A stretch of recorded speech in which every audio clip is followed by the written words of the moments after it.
All right, shalom, shalom. First off, I want to give all honor, glory, and infinite worship to Yahweh, Bahasham, Yahweh Shai, Bahasham, Rcha, HaKodash, Shalom Yom. Where Yahweh being the true name of the Heavenly Father, who the world only calls God, and Yahweh Shai being the true name of the Lord and Savior of the nation of Israel, who the world ignorantly calls Jesus Christ. I want to give double honor to my apostles, elders, and bishops of Great Millstone, who teach the world in these last days, and who are the true leaders of the nation of Israel, whether you can see it or not, who talk the 100% truth. And I also want to say peace and blessing to the Lord's elect. All right, this is Brother Mashal. Come back at you with a quick lesson to the spirit and power of Yahweh Bashim Yashai, representing Cleveland Church of Great Millstone. I want to say Thawadi Yahweh Bashim Yashai for giving me spirit and having the mercy for allowing me through this lesson. And just a quick topic, going into how the Israelites keep America running. All right, the Israelites keep America running. Okay, and the Israelites are who the world calls you so-called blacks, Latinos, Native and Seminole Indians. Okay, you make up the 12 tribes of Israel. Okay, and then the Israelite foreigners that go, their bloodline goes back to the seed of Abraham, Isaac, and Jacob. Okay, because you're gonna have the Israelites looking as different nations. All right, but the premise of this lesson is just kind of seeing, just understanding what the scriptures say about the Israelites, and every time the Israelites were in a certain captivity, that nation was the world power, if you want to call it that, or the known world power. Okay, so when we were captives in Egypt, okay, Egypt the scriptures call them, reference them to mountains, right? Meaning powerful governments. America is represented as a mountain. All right, Russia is represented as a mountain. Any type of government or higher up that wields power is referenced as a mountain. Okay, in the scriptures. All right, and then you have the hills, right? The hills are the smaller, I guess you could say kingdoms, but not as prominent as the major kingdoms. All right, so just doing the history and the research. Okay, each time that the Israelites were in captivity, they were they upheld, right? They upheld the kingdom that they were in. Okay, and this is how the Lord uses Jake, right, to exalt certain kingdoms. All right, because why? When you read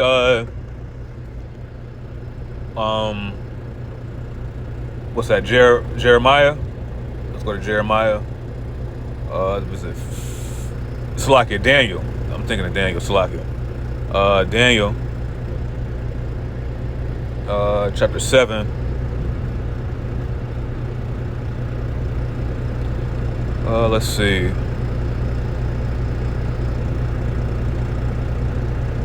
Salakia, let me find it real quick.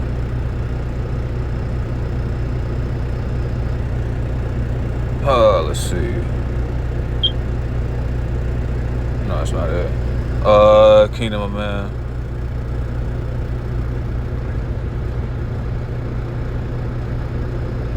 Salakia. Daniel 4:17. Salakia. This is Daniel chapter 4 and verse 17. It says, "This matter is by the decree of the watchers, and the demand by the word of the holy ones, to the intent that the living may know that the Most High ruleth in the kingdom of man, and giveth it to whomsoever he will, and setteth up over it the bases of men." Okay, and see, in this specific captivity right here, where the bases of men are ruling, is ruling the world right now. Okay, the entire inhabited globe. All right, and these different kingdoms in ancient times ruled the known world.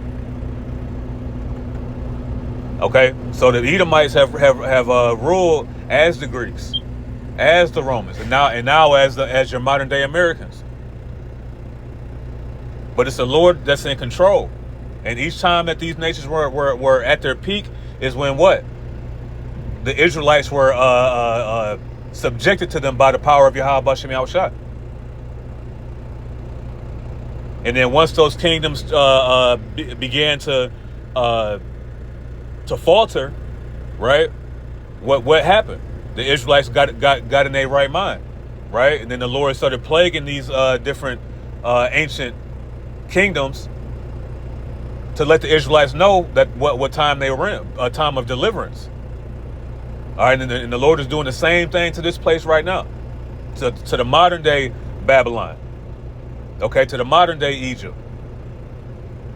But when you look around, who's filling the job for us? Like, I drive for my job, right?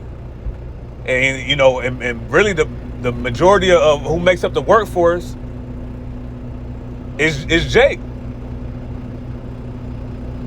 Why? Because it's something called a tax bracket. And and I looked up what was the percentage at Chat GPT.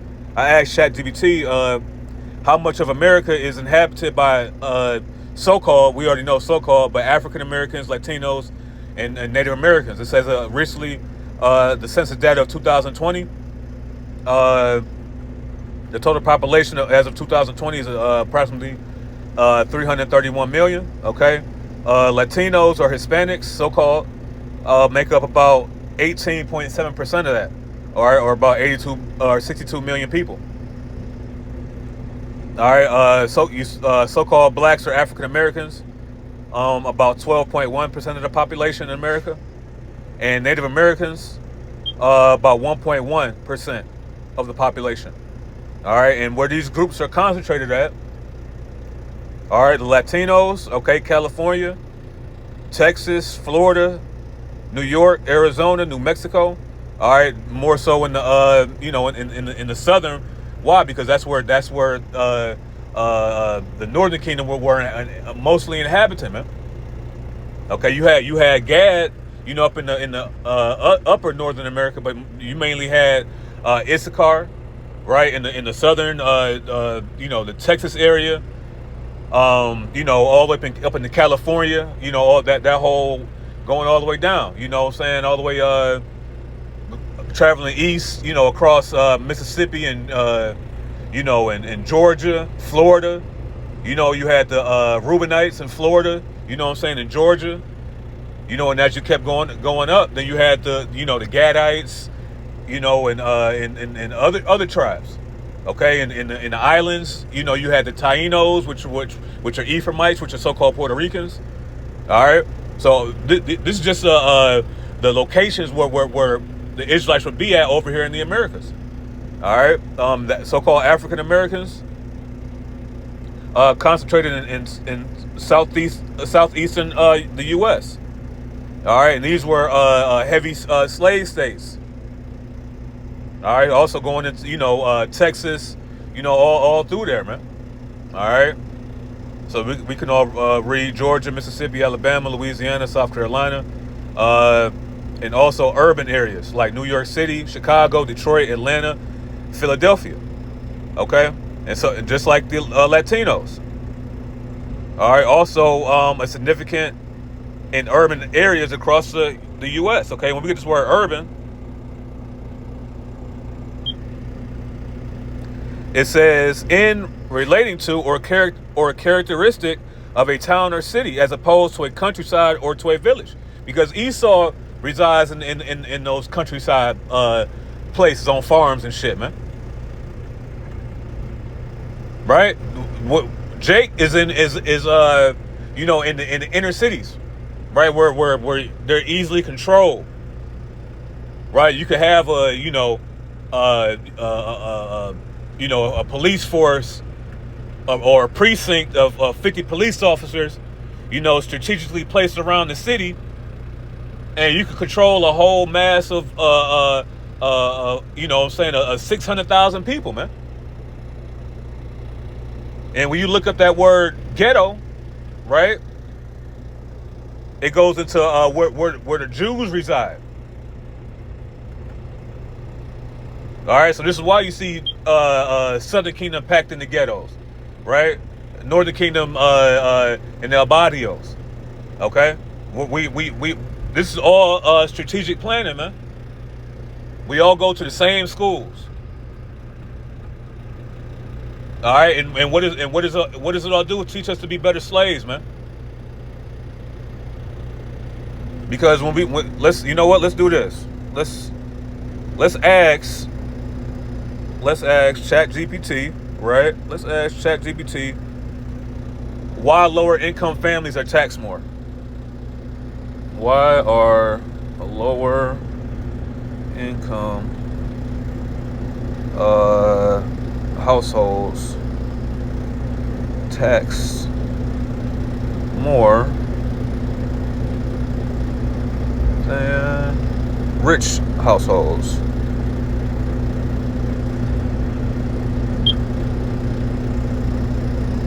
Let's see what comes up. All right, great question. At the heart of a lot of debate about fairness in the U.S. tax system, breakdown, yada, yada, yada. Tax code structure.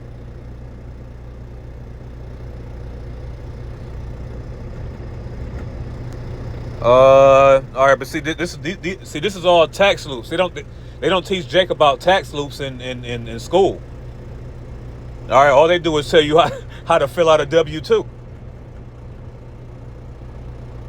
Okay, and let me get a quick precept real quick, because this place was built off of debt, and in order for this place to run efficiently, you have to be in debt, and you have to feel like you're paying off debt in order for you to ultimately try to pay off the government's debt. But the government is never going to pay up. Why? Because the government is ran by the rich and the wealthy. All right, so what are they going to do? They're going to tell you about the American dream, right? And what is that? To get yourself into debt. So when you owe when you owe money to the government, they always going to be on you, man. But this is how they train Jake up. Right? Let's go, what's that,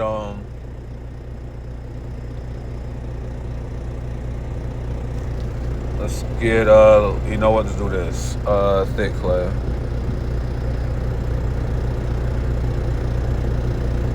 Habakkuk 2:6.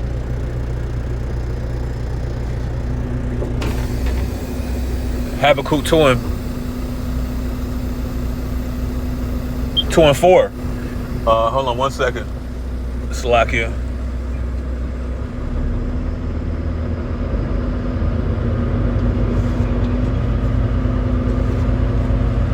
All right, Habakkuk chapter 2 and verse 4, it says, "Behold, his soul, which is lifted up, is not upright in him, but the just shall live by his faith." All right, and this is going into how the distinction between Esau, Edom, and Jacob are. All right, the soul of Esau, Edom, which is the biblical name of the so-called white man, is lifted up. This is why when you read throughout the scriptures, when the name Esau is mentioned, it's usually linked with pride. All right. Behold, his soul which is lifted up, being prideful, is not upright in him. Right? But the just shall live by his faith. And see, the Israelites represent the just. We were, our blessing is what? Faith. Prayer.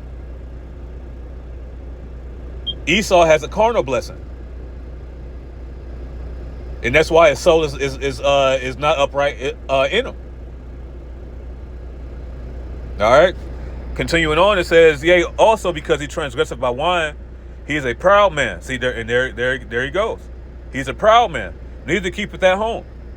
Okay, you can see already how he doesn't keep at home. All right, he's all over the place, man. To the point where now you look through history, you really think that Esau really inhabited these lands, man. He's not the original Greeks. He's not the original Romans. All right, he's not the original Egyptians. He's not the original Israelites. But what does he do? He removes people out of lands and puts his people on in there, and then changes the history books, man. Okay, you can see with all the military bases all over the world, he's not a keeper at home, man. All right, it says, "And who enlarges his desire as hell and cannot be and is slacket, who enlarges his desire as hell and is as death." You see, and why is he as his death? Because his ways are as his death. Okay, he's a carnal man.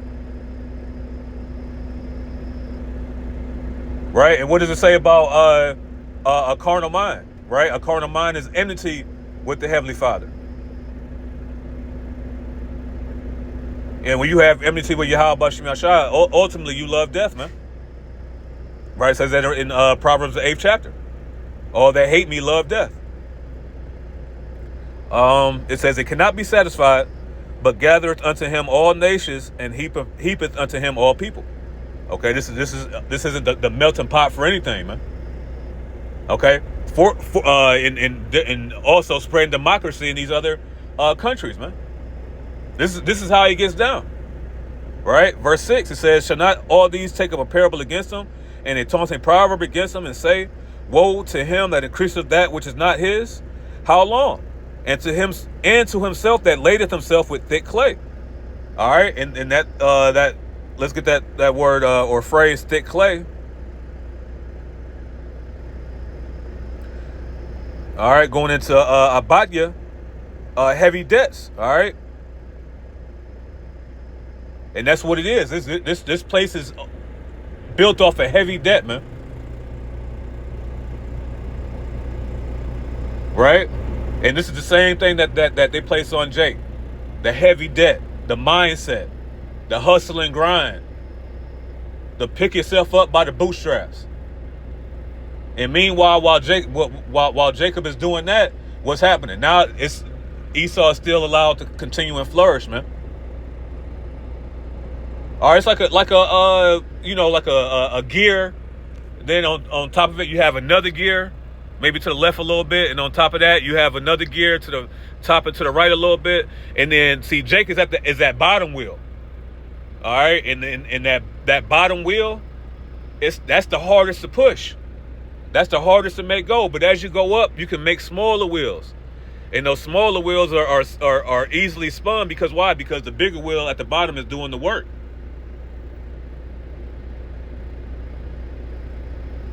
You see? So all throughout the scriptures, man, each captivity where Jake was at, man, during the Assyrian captivity, the Assyrians were a powerhouse. You know, when Jake was in, the Northern Kingdom was in the Assyrian captivity. You know, Babylon was for their a little bit of short time, right? They were made the earth tremble, man.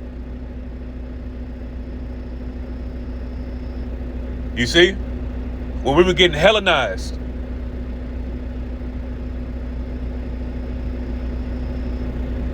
By the Greeks. They were a powerhouse.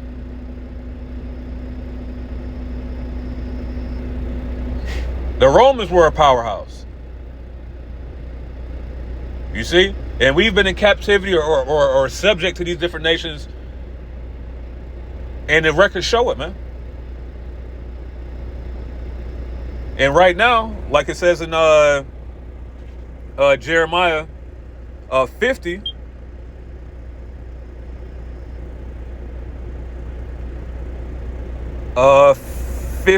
and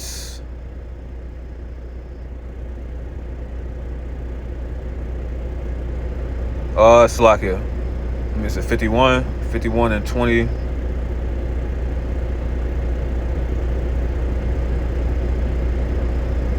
Let's see. Let me look for it real quick. Slovakia.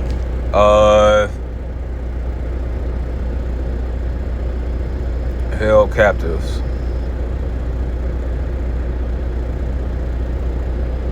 Jeremiah 50 and 33. Slovakia. Jeremiah 50 and 33, it says, thus saith Yahweh Bashim Yashai of hosts, the children of Israel, the northern kingdom, and the children of Judah, the southern kingdom, were oppressed together. All that took them captives held them fast. They refused to let them go.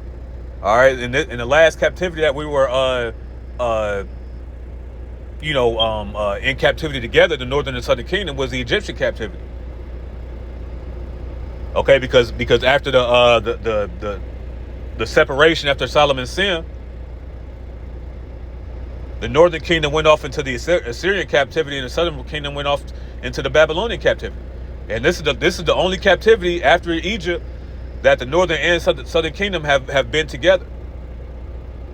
And America is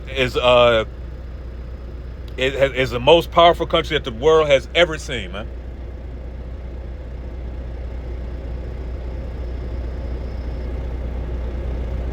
And why is that? Because now you have the northern and southern kingdom here at the bottom. That big wheel, labor in the spin. Now you're gonna have a few token jakes that you know what I'm saying, may hit the lottery or sell their soul or whatnot. Hey, but they still they high paid slaves, man.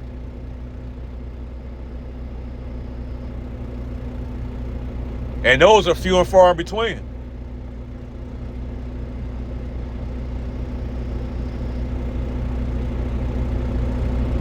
So what we see right now is what the scriptures call a bag filled with holes, man. Let's go to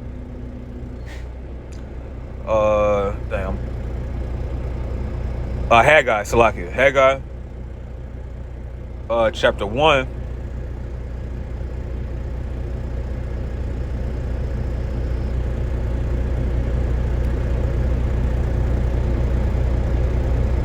In verse 5 it says, "Now therefore, thus saith Yahweh Bashem Yahshua of hosts, consider your ways." And this is what all of this is for us to consider our ways, man.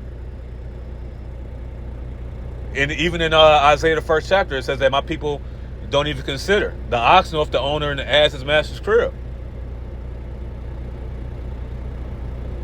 You see? So now we're considering our ways, and we understand how everything is set up. Through what? Through what was written aforetime. That was written for our learning, man. So now coming back into remembrance, we know what's going on, man. We know we're supposed to be at the bottom. We know what Proverbs 30 says about give me poverty nor riches. Give me food convenient for me. It's not designed for us to get too high, and it's not designed for us to get too low. Everything balanced out. Now you may have high times, but the Lord balances that out with low times.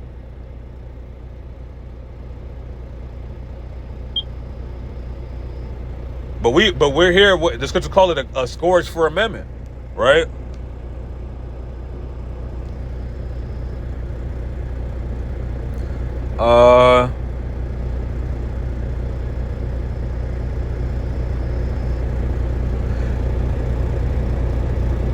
Second Ezra chapter 16 and verse 19.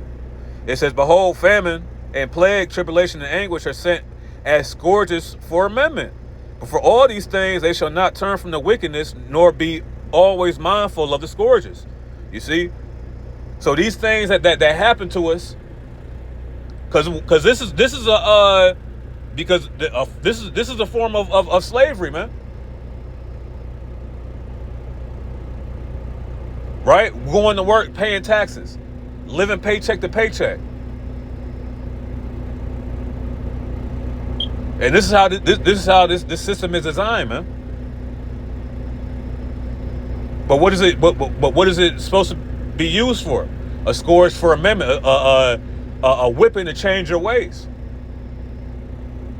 And that's what the Lord told Jeremiah, right? To tell the children of Israel to consider your ways. Be thoughtful.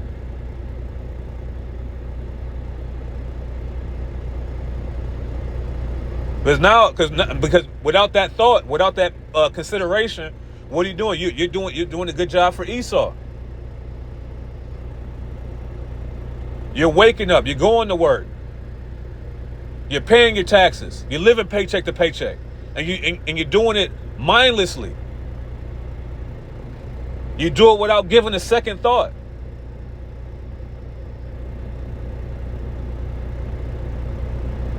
This is the conditioning that Esau put you in, man. Because in the 1600s you was working for ham hocks, chitlins, pork chops, shrimp, crabs, with no pay, right?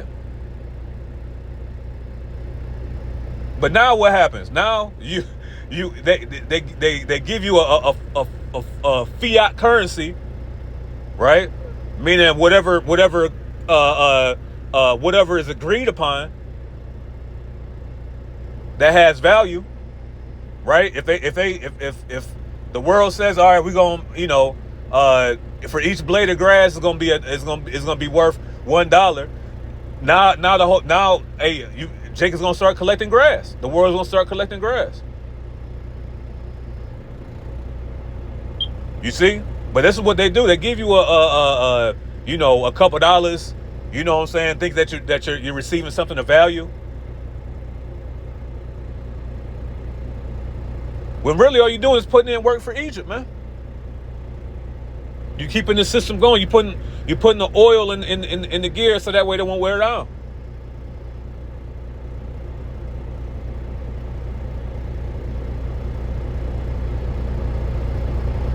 So it has to be a renewing of your mind, man.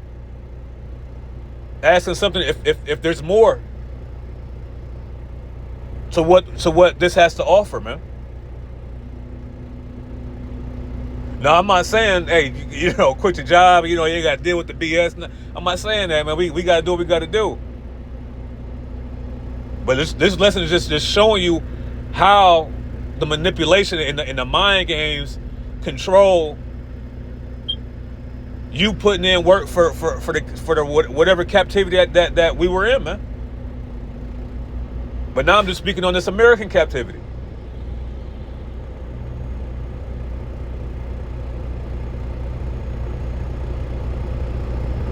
And just like we had to render to Caesar what we had to do to Caesar, same thing here, man.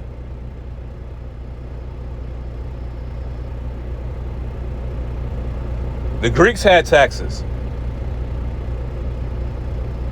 We were always subject and put in the worst conditions, man. And this ain't no different.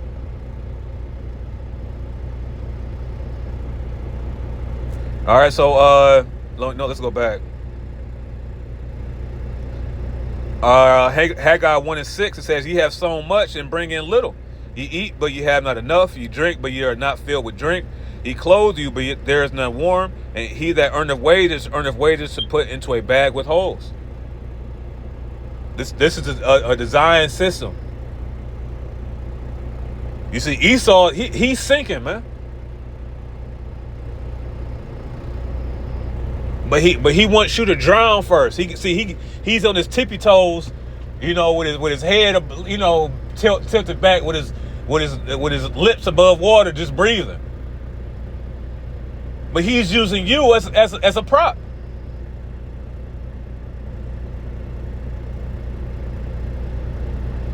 Right? What's that? Let me see. Back all the way. No, that's not it.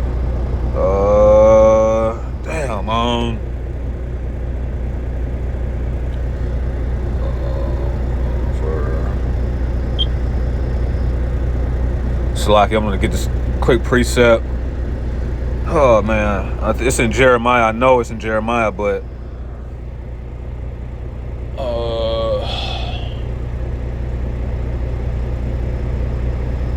damn. Let me see. Slacky, bear with me. Baba Kasha. Let's see.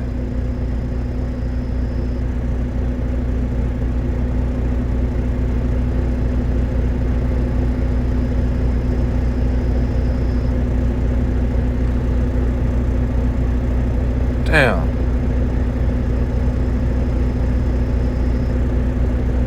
What is a precept?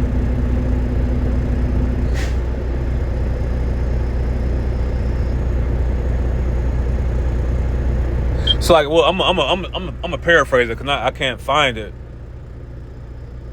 But it just links up with Jeremiah 2, and where it talks about, is Israel a servant? Is he a homeborn slave? But it's a precept that goes with that. Talks about that they go over the back or bending over the back or something to that effect. Slack it. But yeah, I'm gonna wrap it up. I gotta get back to work. But Lord willing, this was edifying. I'm gonna give all honor, glory, and infinite worship to Yahweh, Bahasham, Yahweh Shai, Bahasham, Rcha, Hakodash, Shalom Yom. Double honors to the apostles, the elders, the bishops, the great millstone who were well. To the next time I say, Shalom.